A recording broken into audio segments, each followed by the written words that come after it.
Whatever the occasion, effortless elegance is right this way. Because Hilton brings you new ways to stay courtesy of the Nomad London. And it doesn't stop at award-winning dining in a space draped in velvet and illuminated by vintage chandeliers. No, this day goes beyond with unparalleled personalized service and attentive hospitality. Oh, and did we mention the Nomad London can be booked using your Hilton Honors points at Hilton.com? Hilton, for the stay. So, you just started using LinkedIn Premium. Now what? Well, on your premium company page, you noticed around 7.5 times more page engagement and 5 times more page views. Well done. And now, new clients are messaging you. All because you're using LinkedIn Premium, which helps you get the business growth you want. Think big, small business. Think big. Start your free trial at linkedin.com/premium small business. That's linkedin.com/premium small business. Is there anything better than curling up to read your book with a glass of wine? There is. Recording an episode of Backlisted with a glass of wine, which is normally what I do. But also, you might want to curl up to read your book with a free glass of wine. Luckily for you, Wine 52 are offering all of our listeners not just a free glass, but a free case of wine. All you need to do is go to www.wine52.com/backlisted and cover the postage costs of $9.95, and you'll get 3 bottles delivered to your door. I've been a member of Wine 52 for a while now, and I love it. Every month, they showcase beautiful bottles of wine from across the world. Your welcome case can be mixed, red only or white only.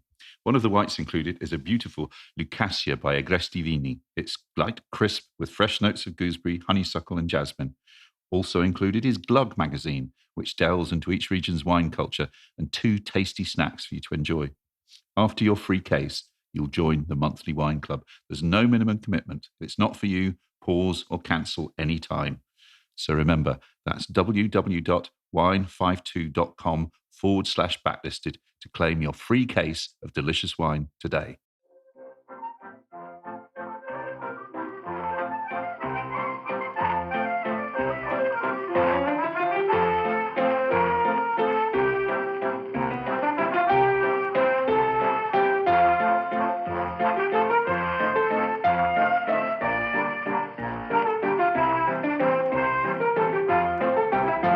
Hello and welcome to Backlisted, the podcast which gives new life to old books.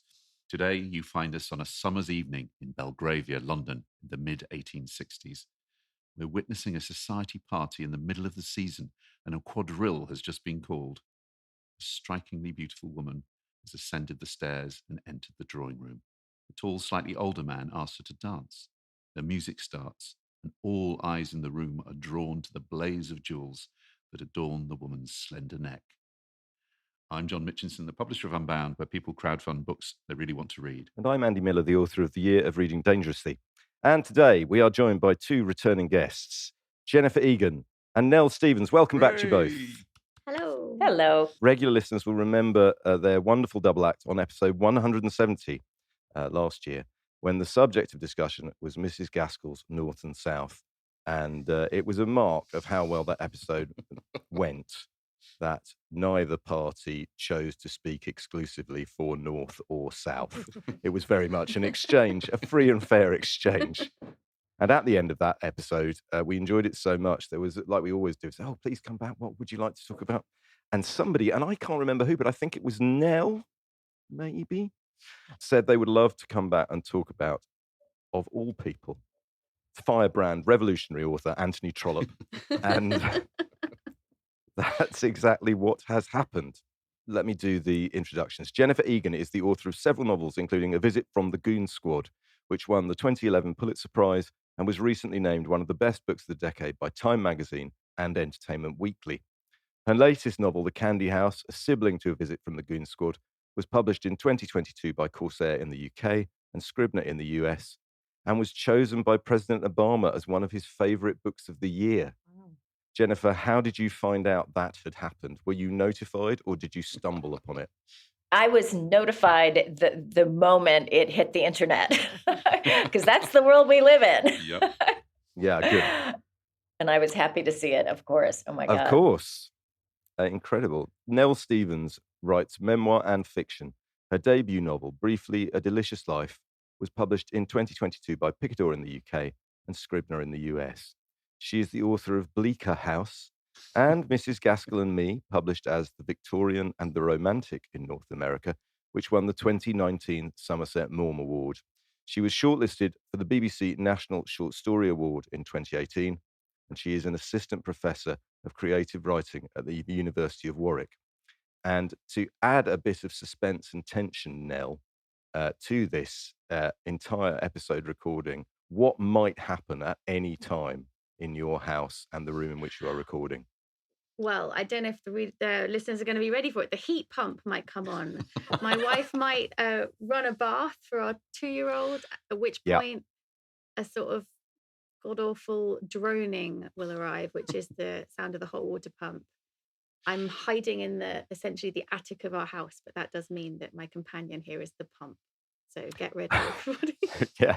Well, like Alfred Hitchcock, we like to inject a note of tension into any Backlisted recording for listeners. Do you? Yes. You do now anyway. And that's a part of my job to make you feel as tense as I can before we start recording. John? Well, the Trollope novel that Jennifer and Nell have chosen to discuss is the Eustace Diamonds, first serialised in the Fortnightly Review in 20 instalments that ran from July 1871 to February 1873. And it was published in book form, 3-volume book form, in December 1872 by Chapman and Hall. The Eustace Diamonds is the third novel in Trollope's 6-volume Palliser series. Arguably. We'll come on to it. Arguably. I love that. I love that we're already hitting the canon for 6. Yeah. It's the Palliser series, a detailed portrait of the lives and mores of the aristocracy and upper middle classes in Victorian England, and the political, legal, and religious context in which they exist. This book centres on a young widow, Lizzie, Lady Eustace, and her attempt to hang on to a diamond necklace worth about £500,000 in today's money, which she claims was given to her as a private love token by her husband Florian just before he died. This claim, like many others, spoiler alert, turns out to be a lie. And then the jewels go missing, presumed stolen. Solving this apparent crime and its repercussions for Lizzie and the men and women she's involved in her machinations owes some of its contemporary appeal to the sensation novel and detective stories of writers like Wilkie Collins, but the real energy is Trollope's gift for social satire, which has earned the book favourable comparisons with Thackeray's Vanity Fair. What is undeniable is that 150 years after it was written, Trollope's forensic exploration of gender and property, of a British Empire already showing the signs of strain, and of the difficulty of ever using the law to determine the truth, it's as entertaining and relevant as ever. There will be plot spoilers during the discussion of this novel, but given it was published 150 years ago, get over it. The details have been in the public domain for some time. So let's begin our discussion in the usual place. Nell, let me ask you, when did you first read, encounter, or hear about the Eustace Diamonds? I was an MA student at Birkbeck, one of the happiest years of my life. And I think I came to it via the Moonstone. I was writing about diamonds, which was already a very fun topic for me. And then I read the Eustace Diamonds, and I've never forgotten the good time I have with this book. It stayed with me. Was it the first Trollope you'd read? I think I'd read Barchester Towers in graduate school in the US. It had not made a great impression. I was in that period of kind of reading everything too quickly, and it hadn't really landed. And then for that reason was slightly reluctant, I think, to go back to Trollope, and then read the Eustace Diamonds and was just delighted by the storytelling, and have subsequently gone back and corrected my misapprehension about Trollope. Yes, we'll come on to misapprehensions about Trollope in a moment. I'll ask my colleague about them. But Jennifer, let me turn to you and say, when did you first read Anthony Trollope? I had read a single volume, Castle Richmond, sometime, I don't know, maybe 20 years ago, and was kind of unimpressed. But then my mother was strongly recommending, we both love audiobooks, and she was just saying, I'm lost in these series. You have to read Trollope. You have to read Trollope. So I started at the beginning with The Warden, the beginning of the series, the 2 great series, and I read them in order. Or rather, I should say, David Shaw Parker read them to me in order. And I was so enamored of his reading that I wrote him a fawning fan letter that I think was so over the top that he didn't even answer it. And when I told a friend of mine what I had said in the letter, he said, Jenny, not only am I not surprised he didn't respond, I think it's lucky he didn't take out a restraining order. Anyway, so I read the Barsetshire series and then the Palliser series, and I read the Eustace Diamonds in the order in which it appeared in those series. And I've actually taught at Barchester Towers in a literature course to undergrads here in America at the University of Pennsylvania. So I know that book quite well. Okay, John, I'm going to ask you for once. When did you first read Anthony Trollope? I first read Anthony Trollope, a long time ago when I was a student. I think I read Barchester Towers and quite liked it. And then Trollope was pigeonholed in my quite liked, but no serious intention of reading a lot more pile for I don't know, 40 years until I came to this. I have to say, just delicious book. I've just had the most fun. I know I always say that why have I not read more Trollope? But I am now completely addicted, and will have to, whatever order they come in, I'm going to have to do all the Pallisers at the very least, because it's so much. I don't know. It's so much richer and more interesting than I was expecting it to be. I read Trollope for the first time when I was at school because I had to do the Warden and Barchester Towers for A-level. And I really hated them. The only novel I hated more for my A-level was Tess of the D'Urbervilles. Please don't, anyone listening, don't take that as a prompt to make me read it again for this. Thanks very much. But I came back to Trollope a few years ago. First, I read The Way We Live Now, which I really enjoyed. And then during the early months of COVID, I reread The Warden and Barchester Towers, and then the rest of the Barchester Chronicles. And I absolutely loved them. I find it hard to think of a writer,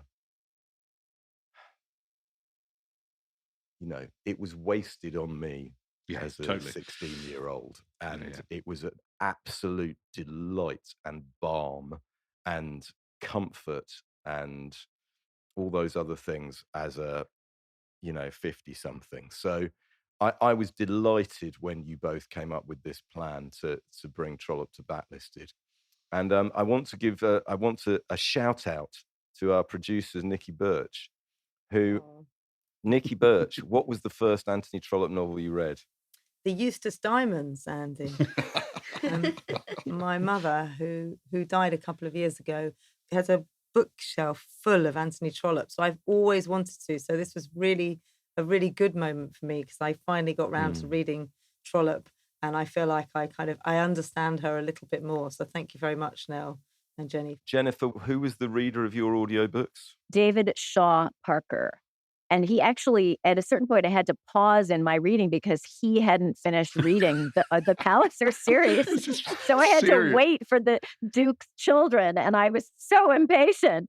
I mean, these are long books. I mean, I'm sure the guy has other things he's doing. I like to think you bombarded David Shaw Parker with emails saying, hurry up, what's wrong with you? By that time, I felt I had already sort of burned that bridge, so I stayed quiet.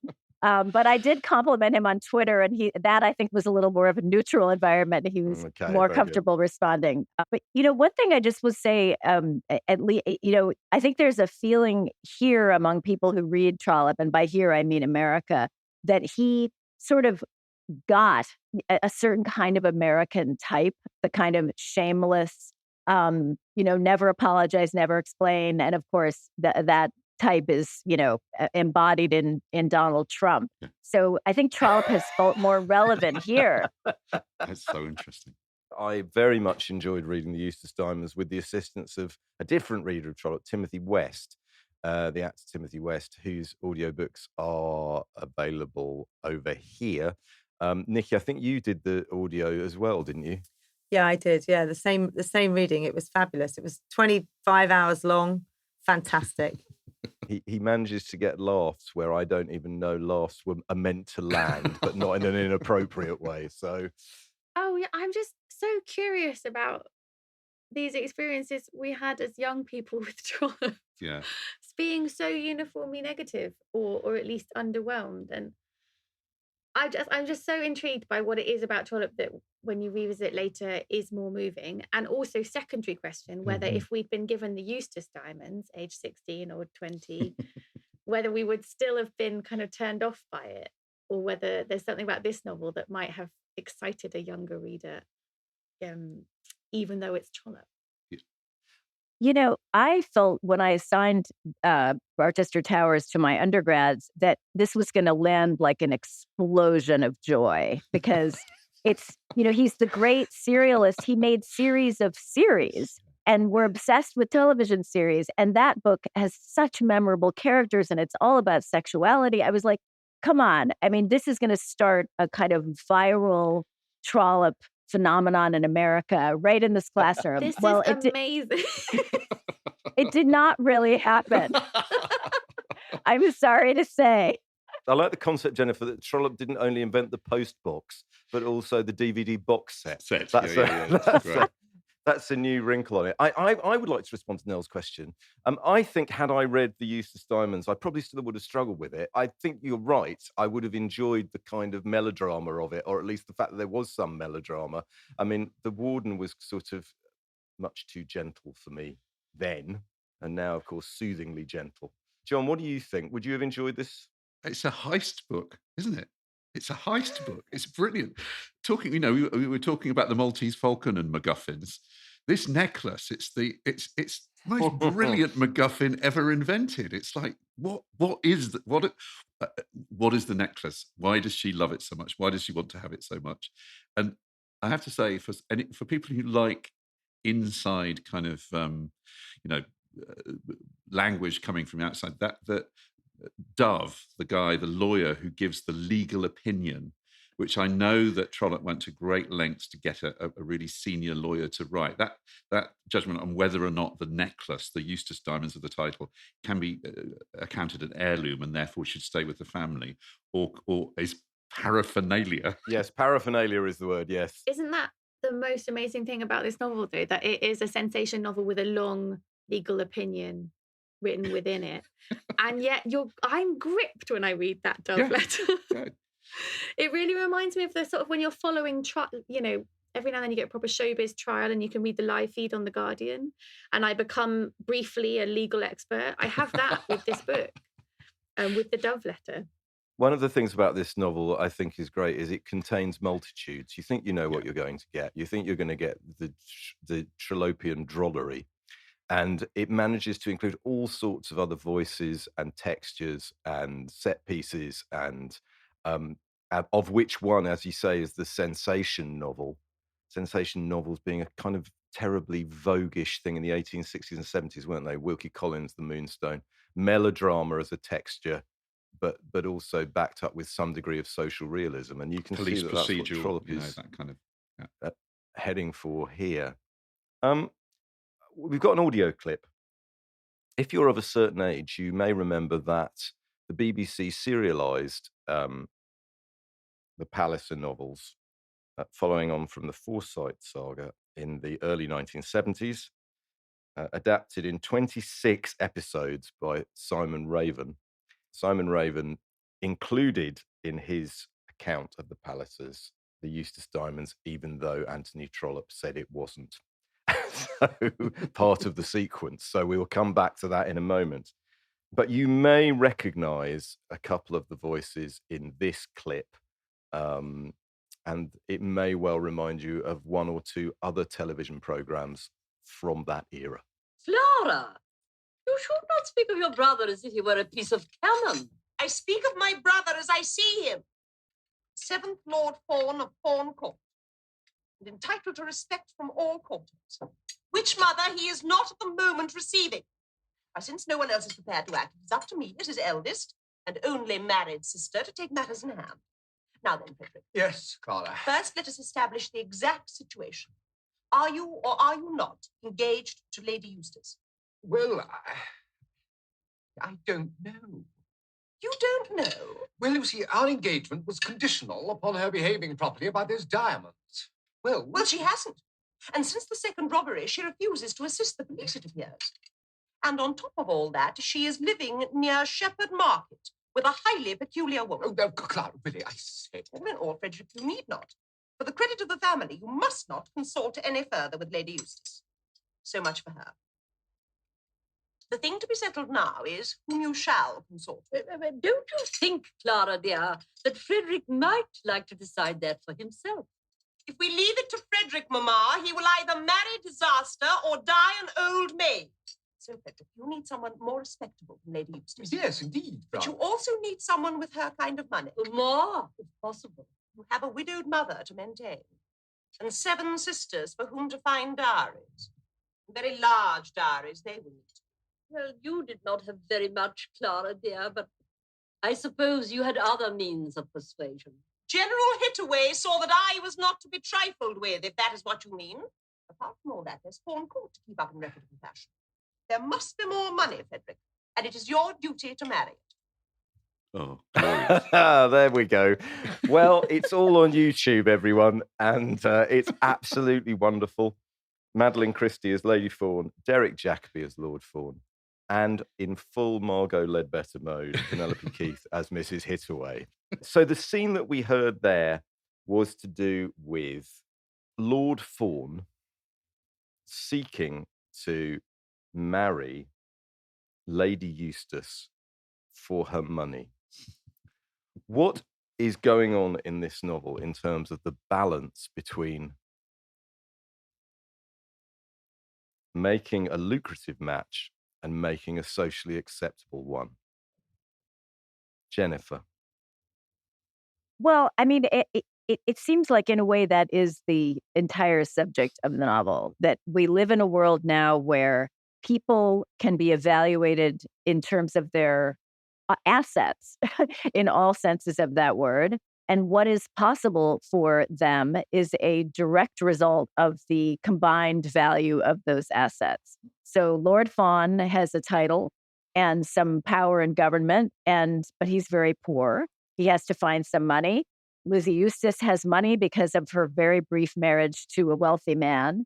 And she's very beautiful. So Lord Fawn makes a very clear calculation that this is a good idea for him. They've exchanged about 2 words and become engaged. And then immediately there are problems because Lord Fawn, who has investigated her finances fully and found those to be acceptable, has been unaware of a certain brewing controversy about this set of diamonds that she won't relinquish, but that don't really belong to her. To me, one of the great pleasures of this book, which has a very dark side, but the pleasures are in watching Fawn and Lizzie fall apart before there was anything really built between them, because they're both so ridiculous. But he especially, I'm just going to read a tiny little quote that really kind of gets at the whole thing. The one was conversant with things in general, but was slow. That's Fawn. The other was quick as a lizard in turning hither and thither, but knew almost nothing. In regard to honesty, the man was superior to the woman because his purpose was declared and he told no lies. But the one was as mercenary as the other. So it's just a delight to watch them butt heads. And I will add, she masters him every time. I mean, Lord Fawn he's described as quaking, quavering, quailing. He's just so hilarious. And now Trollope sets up a kind of battle of equals there. How do you feel about his portrayal of this is such a strange thing to say, but this is a weirdly progressive novel and yet a reactionary one at the same time, right? That's exactly the portrayal of Lizzie, right? Is that she is constantly described as clever. Everybody says how clever she is. And yet there are so many instances of like a woman, or, she doesn't reply to letters that she doesn't like a woman. That actually turns out to be a really smart tactic. It completely befuddles them, right? But she doesn't understand whether or not the money is hers, or does she? And what's so tantalizing about it and what stops you from wanting to throw the book across the room is that you kind of get the sense that Lizzie's in on it the whole time. That Lizzie doesn't want to completely understand the particulars of what she's been left by her late husband, and she doesn't want people to know if she does understand or not. And that she's walking that line just as much as Trollope is, whilst also being the absolute kind of epitome of this horribly underestimated female character that we know from Victorian fiction. She's just an amazing character, I think. John, does Trollope like her, do you think? I think the tension and the joy of this book is he doesn't know. He doesn't like her on one level, but he loves writing her. He loves this. This is the most extreme book at the moment that I can think of where a character gets away with things that the author clearly doesn't like. But what it made me think of, it's like Shakespeare creating Iago. It's like he creates something, he doesn't really understand what's motivating Lizzie. He kind of puts in stuff, but she just is she's just unstoppable life force, and is the heart of the book. One thing that's striking is that the narrator is really hard on her right from the beginning in a way that's kind of shocking. Yeah. I mean, a couple pages in, as she was utterly devoid of true tenderness, so also was she devoid of conscience. This is an omniscient narrator talking about his protagonist. It's like, talk about, potentially alienating the reader, but it almost comes to feel as the book goes on that the narrator is trying to convince himself that she is not worthy of his attention, and yet, of course, is riveted by her just as we are. Can I jump in and read the opening line? Because it speaks to this so beautifully. This is probably one of my favorite opening lines ever. It's a pair of opening lines. I love them so much. So this is the chapter 1, Lizzie Greystock. It was admitted by all her friends and also by her enemies, who were in truth the more numerous and active body of the two, that Lizzie Greystock had done very well with herself. We will tell the story of Lizzie Greystock from the beginning, but we will not dwell over it at great length, as we might do if we loved her. Cue hundreds of pages, right? We don't love her, and yet we will dwell on it because we do love her. It's right there, just in that extraordinary opening. We ought to explain a bit more about Lizzie and who she is. On one level, she is a sort of Becky Sharp figure, right, from Vanity Fair by Thackeray. She is a adventuress and a social climber, and the idea is that she set out to marry her way to the top, right? Please contradict me if you think if I'm being unfair to her. Yeah, I mean, he describes her as a Becky Sharp, right? Early on, we get that comparison. She's definitely bad, certainly in her context. She's not evil. She's selfish, and she'll do whatever it takes to serve her self-interest. And that results in behavior that is outlandish for a female in her time. She wants power. And to my mind, that really was Trollope's great subject always, was power in all of these, whether it's, clerical hierarchy in the Barsetshire series or actual, government in the Palliser series. But women had almost no power at that time. So some of his most memorable characters, and certainly Lizzie, are women who are seeking power and wielding power in the very few ways that they could, which almost always result in these extreme kind of characterizations that are almost like distortions of what a woman is supposed to be like, but they're so much fun. The thing that's so compelling to me about Lizzie is that she actually has a lot of power, and nobody does more to undermine it than she does. And that's what makes the novel so propulsive is, from quite early on, you're just screaming at the page, just give up the bloody diamonds. You're so rich. And all these people want to marry you. And this is the thing that's going to be your undoing. And she can't. And it speaks again to that sort of tension between she's very clever and she doesn't understand things in part, I suppose. But that's what makes her so good to me and makes her feel really modern to me. That this kind of the way that we write sort of TV characters now as the most important thing about TV characters. They have to be the agent of their own downfall. That's Lizzie Eustace. She's not a mastermind, exactly as Nell says. Like she's not picking the right battles. She thinks that somehow by holding on to these diamonds, she's winning. But in fact, she really, really loses in the end. She doesn't lose to the degree that she could have. She's not in jail, but she essentially falls in class, which in the world of this book is a really big deal. So she pays an enormous price, actually. It's such a bad choice. And yet she digs in her heels and she won't let go. So I agree totally with Nell. She would be much less sympathetic if she kind of robotically and successfully controlled everything. Yeah. I just want to read you an extract and ask you to comment on. This is from a wonderful essay by Christoph Lindner called Trollope's Material Girl, which is a a comparative study of the Eustace Diamonds and Material Girl by Madonna. And it's genuinely enlightening and fascinating and witty. And I just want to read you one paragraph and ask you to comment on it, because it seemed to me a very good extrapolation of this idea of Trollope's ambivalence isn't the word, but he doesn't know quite where to sit as narrator in relation to Lizzie. Anthony Trollope's novel of mercenary female duplicity, The Eustace Diamonds, is a case in point. Like Madonna's Material Girl, The Eustace Diamonds highlights the interplay between sexual politics and consumerism. In particular, I wish to argue, Trollope's writing examines, challenges, and experiments with commodity culture's economic constructions of the feminine. It assesses the consequences of exploiting and manipulating those constructions in the self-serving pursuit of materialist pleasure, and it investigates women's potential to capitalize at a material level on the commodification of feminine identity and its constituent parts.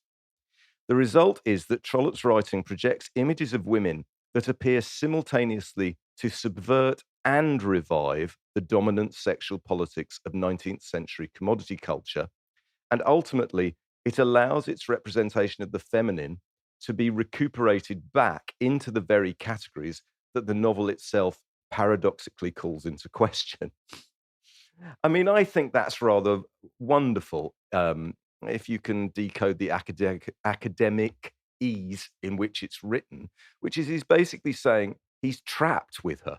He doesn't know, is he seeking to lampoon her, or is he seeking to celebrate her agency, as we would say now?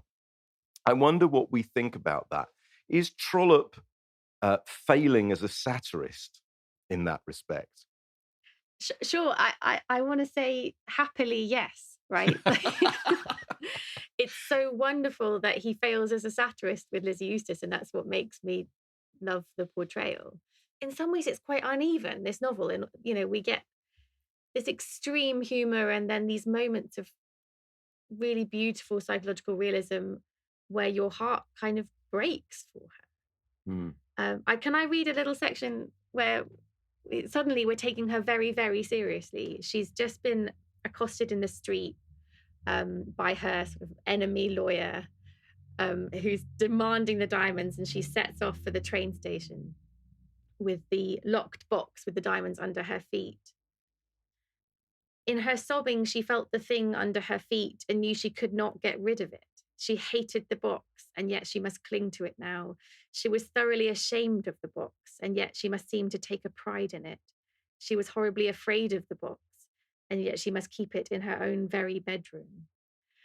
That to me feels like Eliot, in the kind of immense empathy for the character and the absolute pinpointing of the horrible predicament that she has got herself in. Lizzie ultimately is part of a larger system that he's satirizing. And so in a way, we can't just look at her on her own. There are many other people who participate in this. And many of them also have their moments of, as you were saying now, pathos and kind of real emotion. But to me, where he fails as a satirist is in never really questioning class. Because what he's saying is, we live in this mercenary world where everyone is striking bargains. We know everyone's salary. I mean, I find myself imagine in contemporary fiction. I was thinking, I want to try this. The first thing we know about every character is how much they make a year. Yeah. It's crazy. It's so weird. So he's indicting all of that and the way that everyone participates in it. And yet, in the end, the only people who are really seriously punished are people who are not of the upper classes. And so in that way, he's not thinking widely enough to really satirize the world that he's part of. In the end, he feeds right back into it, both with extremely anti-Semitic tropes, which are vivid in this book and very unpleasant to encounter, and bring it down, as all stereotypes do, not just morally, but aesthetically. They just aren't good. But also by, ultimately sort of Lizzie falls down a notch, and the book concludes with the extreme elites sort of talking about her, gossiping about her, but she's sort of gone. So I guess that's the way in which, to me, the satire feels incomplete. Can you speak then in the context of that, Jenny, about Lucy Morris?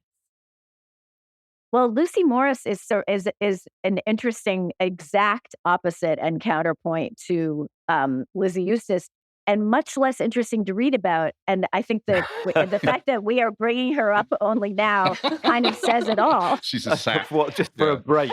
Just for a break from talking about Lizzie, yeah.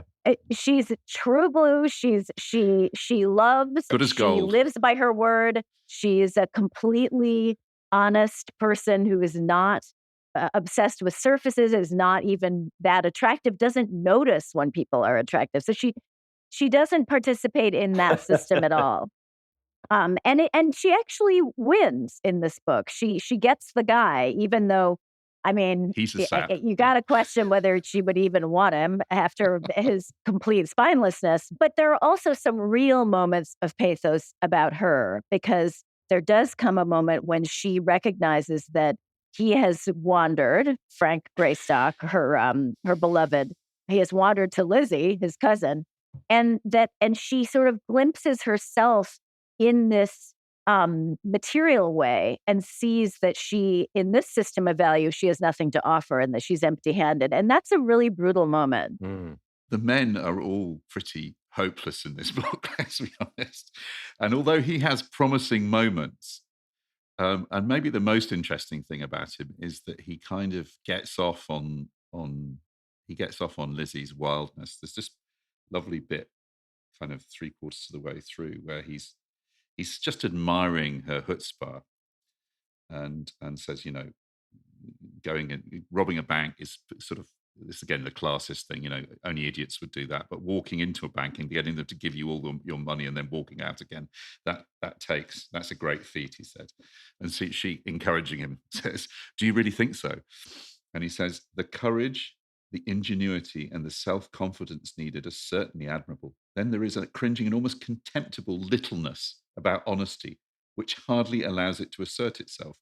The really honest man can never say a word to make those who don't know his honesty believe that it's there. He has one foot in the grave before his neighbours have learned that he is possessed of an article for the use of which they would so willingly have paid, could they have been made to see it, that it was there. The dishonest man almost doubts whether in him dishonesty is dishonest. Let it be practiced ever so widely." I love this. "The honest man almost doubts whether his honesty be honest, unless it be kept hidden. Let two unknown men be competitors for any place, with nothing to guide the judges but their own words and their own looks, and who can doubt but the dishonest man would be chosen rather than the honest? Honesty goes about with a hangdog look about him, as though knowing that he cannot be trusted till he be proved. Dishonesty carries his eyes high and assumes that any question respecting him must be considered to be unnecessary." Oh, Frank, what a philosopher you are. I mean, that is kind of, that's the world we live in, right? That is definitely Trollope being as relevant 150 years ago as he now today. That idea that if you're kind of have a swagger and you're dishonest, even the law gets swayed by that. If only there were a recent British Prime Minister who furthermore, a Tory Prime Minister, much loved of the Conservative politicians, as Trollope undoubtedly is. Yes, Nell, sorry. Well, no, I was struck reading it that it is such an extraordinary study in brazenness, right? It seems the things that compel me are the pettiness and the self-destruction of pettiness, but also the power and success of brazenness, right? That quote you just read, John, reminds me of another bit that I really liked and pulled out from right at the end, where Lizzie's sort of pondering what she's learned over the course of her journey, and she says she liked lies, thinking them to be more beautiful than truth. So she's sort of in the realm of poetry, but then she says to lie readily and cleverly, recklessly and yet successfully was, according to the lessons she had learned, a necessity in woman and an added grace in man. It's so hard not to think of our politics and our politicians. It's also this lesson that I felt like I was learning for the first time now in how successful brazenness can be and the armor that brazenness is. But Trollope knew it.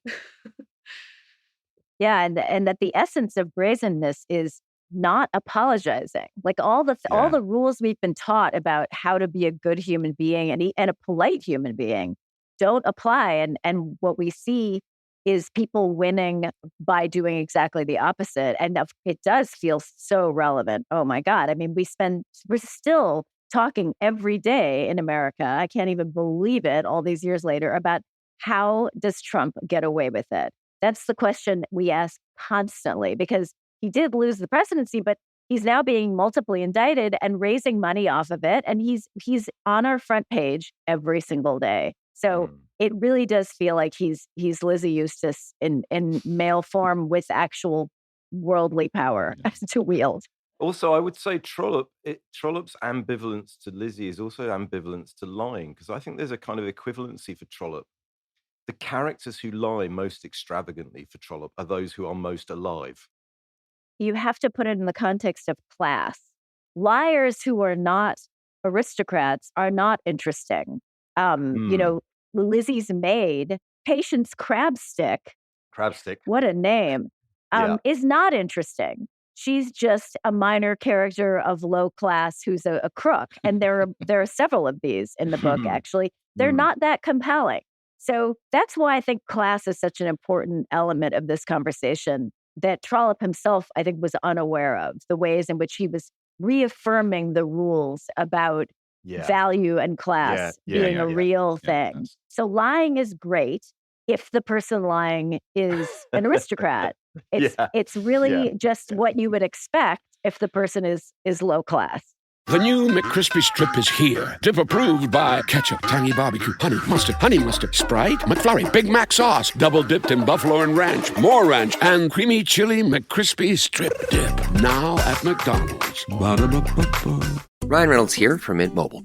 I don't know if you knew this, but anyone can get the same premium wireless for $15 a month plan that I've been enjoying. It's not just for celebrities. So do like I did and have one of your assistants switch you to Mint Mobile today. I'm told it's super easy to do at mintmobile.com/switch. Upfront payment of $45 for 3-month plan, equivalent to $15 per month required. Intro rate first 3 months only, then full price plan options available. Taxes and fees extra. See full terms at mintmobile.com. Hey, it's Bill Simmons from the Bill Simmons Podcast. The NBA playoffs are here, and Michelob Ultra is getting you closer to the game than ever with courtside seats and more. Enter now at MichelobUltra.com/courtside. Michelob Ultra Superior Access Courtside 2024 to 2025 sweepstakes. No purchase necessary. Open to U.S. residents 21 or older. Ends on July 1st, 2025. Multiple entry periods. Visit MichelobUltra.com/superior access/courtside for free entry deadlines, and official rules. Message and data rates may apply. Void where prohibited. One of the things I felt about reading this novel was one of the reasons why perhaps it's not as widely discussed as it could be or should be, is it's slightly swamped by being included in the Palliser sequence, when in fact Trollope himself said the Palliser sequence consisted of Can You Forgive Her, Phineas Finn, Phineas Redux, and the Prime Minister.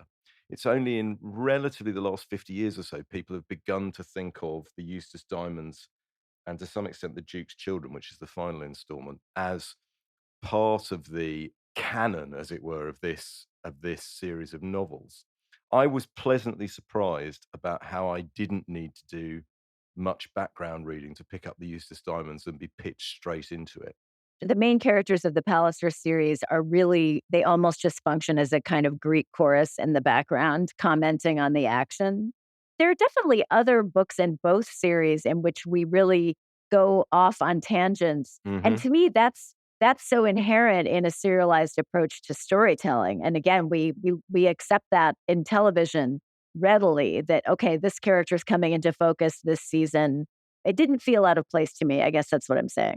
Do you think there was an element, this idea of lying and honesty, that because Trollope, Trollope's biography is interesting, isn't it? He comes from a kind of his dad was a sort of a failure. Making money, Jennifer's point, making money was really, really important to him. And at the end of his life, and his autobiography is pretty dull. It's just basically about how I made money being a writer, without telling you anything much about anything that he felt about anything. All of the interesting stuff goes into the novels. And you wonder almost that him being easy on lying is because that's what that writing is a form of lying, isn't it? It's a form of make believe. It's a form of making stuff up. It's a form of creating stuff that may or may not map onto reality. I found this book so interesting in its psychological kind of instability. You don't really, he in spite of himself, he finds himself unable to condemn the people who you would think, and he makes those characters live on the page. I think it's also worth thinking about. I mean, if power was his great subject, which I really think it was, I think that the most interesting work he did was around women, because their avenues to power were so few. And I think you have to know a little about his mom to really understand that. I mean, Fanny Trollope was an extraordinary figure. And she came to America when Trollope was 12. She brought their 3 youngest children and had a crazy series of misadventures that almost got them killed more than once. And this was in the 1820s. It was really early. She comes back with her tail between her legs, but not really, because she's already writing this vicious portrait of life in America, the domestic manners of the Americans, which is a scathing indictment of which reads bizarrely apt even now, I'm sorry to say, as an American. And she becomes a huge bestseller and ends up supporting the family as a travel writer. So he grew up in a family in which female power saved the day, and scrappy ingenuity was the source of that power. Amazing. And I feel that in all of his work so strongly. Before I read any Trollope, I read Fanny Trollope. And in graduate school, but before we got to Barchester Towers. And I think I've only just now, I knew that obviously they were related, and yet I've only just now put those two things together, and it makes so much sense. Doesn't it make so much sense? Brilliant. She was also very funny. The domestic manners of Americans is hilarious. I mean, she talks about how Americans are like spearing their meat with their knives. The knife, it's so vivid, the eating from the knife, which I read as an expat in the US, kind of looking around me thinking, what is going on? But she also calls out slavery and the double standard, the grotesque ways in which slave owners bore children with their slaves and then enslaved them. I mean, she was all over the hypocrisy and the meanness that she saw in American life. And, I think she was a little harsh, but, but she laughed all the way to the bank and wrote many, many books after that. And his father, as I understand it, really experienced almost a depression. I think what we would call now a kind of mental challenge. And you see a lot of that in Trollope also. So I've got here a description from, and I would like you to comment on this, please.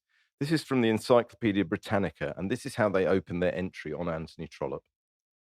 Anthony Trollope, born April the 24th, 1815, London, England, died December the 6th, 1882, London, English novelist whose popular success concealed until long after his death the nature and extent of his literary merit. Trollope was very successful in his day and forgotten to history until probably the 1950s. Why? He was dismissed as a kind of a popular writer of that. He was seen as the sort of poor man's version of Balzac or Zola. Well, isn't he dismissed now to some extent?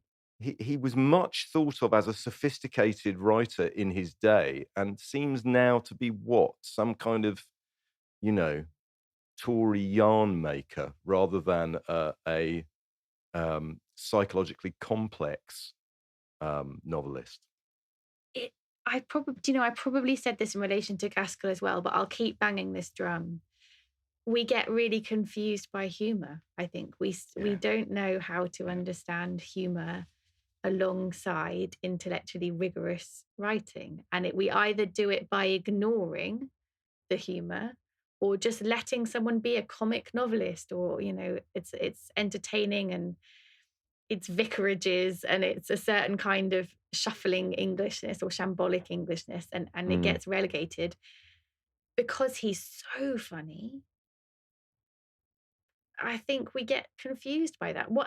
My theory of the case doesn't really work around Dickens. Somehow we allow Dickens to be everything in a way that we don't let Trollope be everything. But that would be part of why I think we don't know how to talk about him. I think another element, well, first of all, a lot of people in America don't even know who Trollope is. So I don't know if I can even characterize, I'm not sure he has a reputation here.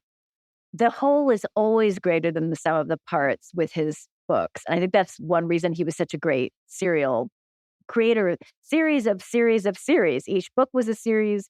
The books create a series. And then those two series are part of a kind of larger series.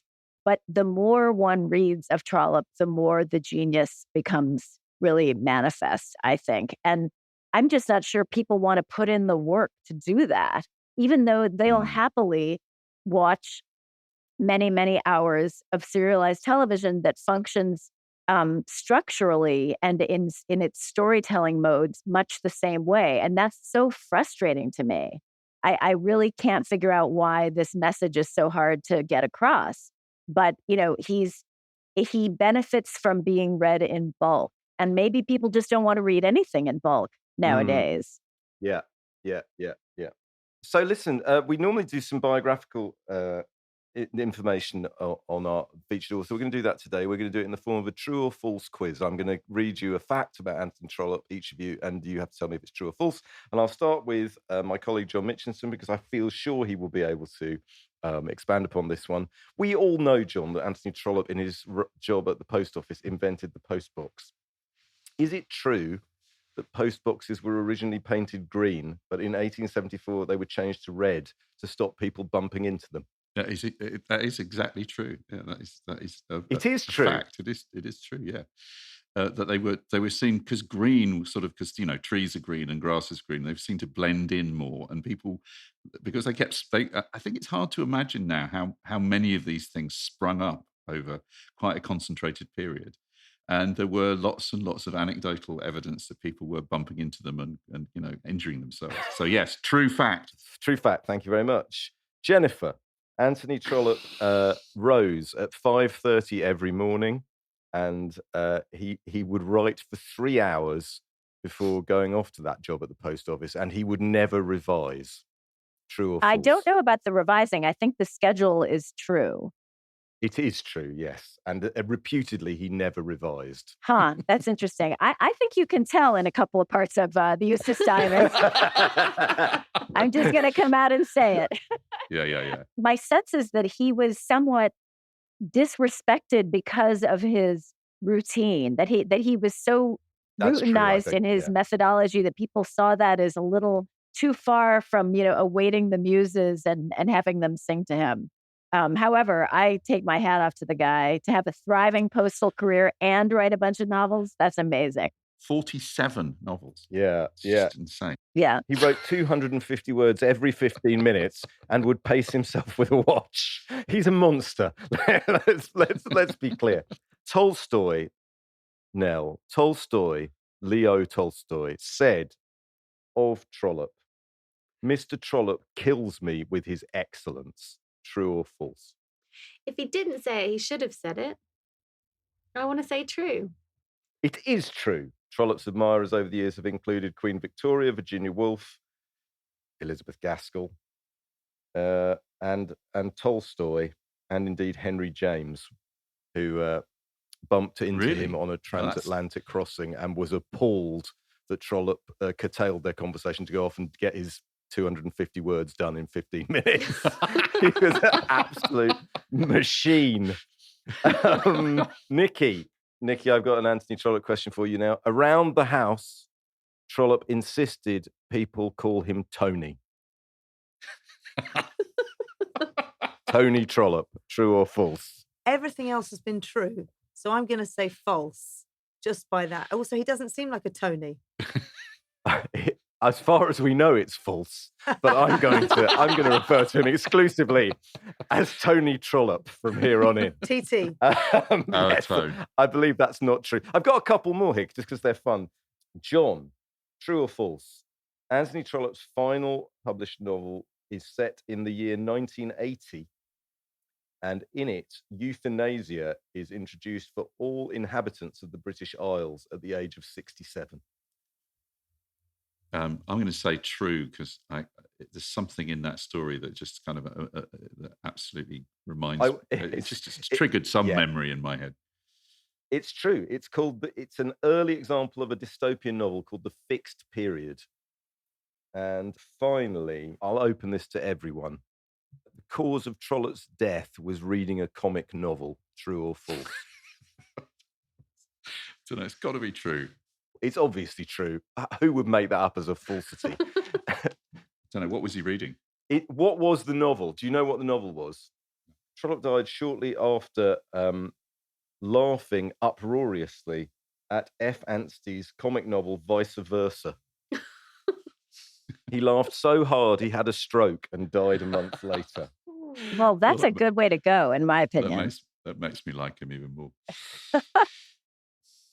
I'm still processing 250 words in 15 minutes. It's just going to take me a long time to come to terms with that. So that's like a typed page, right? Something like that? Yeah. Well, I think, Jennifer, you're right, though. I think that is one of the things that we generally know about Trollope. We know how productive he was. We know he wrote 40 blah novels, plays, journalism. We know, and if anything, it has, and as John suggested in his autobiography, he was keen to emphasize the quantity rather than the quality. But that has militated against his reputation. It did certainly in the years after his death. But even now, I think people think of him as a sort of high-functioning hack rather than a novelist of, a certain psychological insight or one who can entertain very dark themes within the books. Mm. That may be. I also think he wrote in very nuanced ways about power, but I think he has some weaknesses. You don't see a lot of, I don't know, sometimes the emotional relationships, like the real emotional relationships, feel a little harder for him or maybe he just wasn't as interested in them, but they don't come through as strongly. So if you compare him with someone like Eliot, like Middlemarch, for example, she really does it all. And I think there are things that don't happen in his books that do happen in, for example, Middlemarch. I don't miss them at all because I think he brings so much to his subject that I don't feel anything missing. But maybe people are looking for something that isn't what he was interested in. And yet, where is the darkness in the Eustace Diamonds? Because it does get pretty dark, doesn't it, at times? Oh my God. I mean, there's if we accept the book as a satire of transactional relationships, let's say, in which people are valued by it through some sort of algorithmic combination of their assets and they interact accordingly.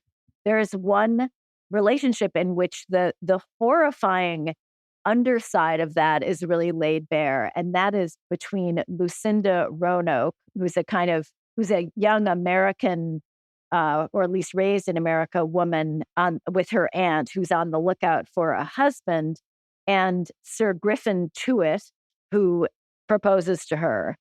And they hate each other. And the relationship that they end up in is kind of clearly sadomasochistic. And I'm just going to read a little bit about Lucinda's state of mind before she's even proposed to. These are side characters, but they have a fairly major role. They are all visiting Lizzie Eustace at her castle in Scotland. And so this is Lucinda contemplating her situation. It was no doubt necessary that she should do something. Her fortune, such as it was, would soon be spent in the adventure of finding a husband. She also had her ideas about love and had enough of sincerity about her to love a man thoroughly. But it had seemed to her that all the men who came near her were men whom she could not fail to dislike. She was hurried here and hurried there and knew nothing of real social intimacies. As she told her aunt in her wickedness, she would almost have preferred a shoemaker if she could have become acquainted with a shoemaker in a manner that should be unforced and genuine. There was a savageness of antipathy in her to the mode of life which her circumstances had produced for her. It was that very savageness which made her ride so hard and which forbade her to smile and be pleasant to people whom she could not like. And yet she knew that something must be done. She could not afford to wait as other girls might do. Why not Sir Griffin as well as any other fool? It may be doubted whether she knew how obstinate, how hard, how cruel to a woman a fool can be. And, that's before he proposes. And once he does, it just gets crazier and uglier. I mean, she talks about wanting to break her neck riding horses. She talks about murdering him and says she thinks she might. And that, the thing that's always pretty absent from Trollope books, and really, I guess, all novels written at the time, which is sex, comes through as this absolutely horrifying possibility. I mean, when Tuit kisses her, she talks about it as pollution, a sense of real toxic impurity around that. She recoils from him physically. So it's pretty ugly. Nell, this idea of Trollope as someone who would like to be jocular but can't help himself from doing all these other things seems quite strong to me. I agree with Jennifer completely. This novel is constantly pushing into unexpected zones of emotion and psychological insight and political nous, and refuses to be contained by that kind of droll tone of voice. Well, unfortunately, that is where we're going to have to leave things. And a huge thanks again to Jennifer and Nell for giving us finally the excuse to talk about the joys and the rewards and the unexpectedness of the Trollopian universe. And obviously to you, Nikki, for helping us sound like we're all singing from the same oral hymn sheet. If you would like show notes with clips, links, and suggestions for further reading for this show, and the 188 that we've already recorded, so please visit our website at backlisted.fm. And if you would like to buy the books discussed, visit our shop at bookshop.org and choose Backlisted as your bookshop. And we're still keen to hear from you on Twitter, Facebook, and Instagram. If you want to hear Backlisted without ads, you can subscribe to our Patreon on www.patreon.com/backlisted. Your subscription brings other benefits. If you subscribe at the Lock Listener level, for about the same amount as it costs Frank Greystock to hire a Scottish pony, you'll get 2 extra exclusive podcasts every month. We call it Lock Listed because it began in the Wenlock Tavern just before lockdown, and it features the 3 of us talking and recommending the books, films, and music we've enjoyed in the previous fortnight. People who subscribe at this level get their names read out, accompanied by lashings of gratitude, sort of like this. Bonaparte Ukanasa, thank you. Eugenia Sproul, thank you. Kaya Lund, thank you, thank you, thank you. Clark Wilson, thank you. Alison McCann, thank you. Taito Pollins, thank you. Andrew McLeod, thank you. Sophie Cronshaw, thank you. Mrs. Bradley, whoever you are, Mrs. Thank Bradley, you. I much approve of the withdrawal of intimacy from that. So thank you, Mrs. Bradley. Adrian Fry, thank you. Now, before we go, Nell, is there anything you wish to add on the topic of the Eustace Diamonds or Anthony Trollope that we haven't covered? There is, I suppose we slightly covered it, but I just want to sort of emphasize how irritating it is, the number of times that you want to exclaim about this book that it's just how things are now. This is the man who wrote the novel The Way We Live Now. And yet so many times that would have been my little annotation would be, but that's just how things are now. There's so much that we could have just gone through, and just the stuff on politics is so funny and so good and so true of the contemporary conservative movement in particular. That would be my extra addition. Jennifer, anything you wish to add that I feel like this is the shortest hour we've ever done, isn't it? I mean, there's so much in here. But anyway, is there any one thing you would like to draw our attention to? Yes, it builds directly on what Nell was just saying. The more things change, etc. There's a constant sense of generational devolution in the novel, the sense that things used to be better. People used to treat each other well, where things are on the decline. And that is a constant refrain in America right now. And so not only does the world of Trollope feel familiar, but the sense that world used to be better feels familiar too. Well, listen, thank you, Jennifer. Thank you, Nell, so much for bringing us the Eustace Diamonds and Trollope. This has been a wonderful discussion. John, is there anything you would like to add before we go? No, I was all struck that we didn't talk about. He's very good on reading, and Lizzie Eustace's. I loved her terrible reading of poetry, but it was just the melody of the lines had pleased to her ear. She was always able to arouse for herself a false enthusiasm on things which are utterly outside herself in life, which just sounds to me like the perfect description of what it's like to be a reader. Well, listen, thanks very much, everybody. We're back in a fortnight. Thank you, Jennifer. Thank you, Nell. Thanks, John, Nikki. And we'll see you next time. Bye. Thank you. Bye.